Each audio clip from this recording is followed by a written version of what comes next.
આપણું રાષ્ટ્રીય પક્ષી મોર, જેના પ્રત્યે રાકેશભાઈ બોરીચાની અનોખી લાગણી છે। સલ્લા ગામના પ્રકૃતિ પ્રેમી યુવાનની રાષ્ટ્રીય પક્ષી મોર ઉછેર માટે થનગનાટ છે। આશરે 50થી વધુ મોરનો કર્યો છે ઉછેર। દરરોજ 400 રૂપિયાનો ખર્ચ કરે છે।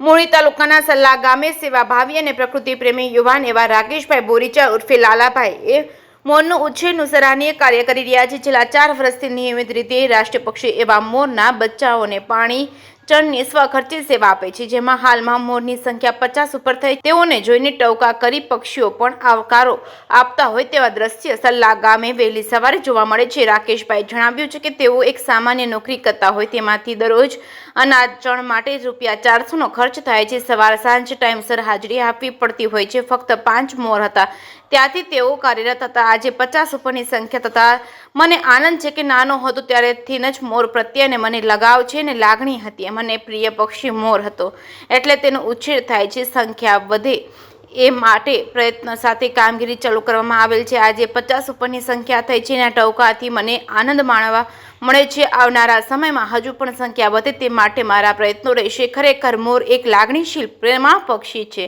હાલમાં વૃક્ષોની સંખ્યા ઘટતી જાય છે ત્યારે તેઓને રહેવાની ખૂબ જ તકલીફો ઊભી થતી હોય ત્યારે વન્ય પ્રાણીઓનો ભય પણ રહે છે। ત્યારે મોરને બચાવવા પણ એક કઠિન કામ છે। ત્યારે સલ્લાના લાલાભાઈ એક ઉમદા કાર્ય સલ્લા ગામનું નામ રોશન કર્યું છે અને ગુજરાતની ફલક ઉપર લઈ ગયા છે। જે કેસની ગુજરાતી સાથે મહેશ ઉતરિયા, સુરેન્દ્રનગર।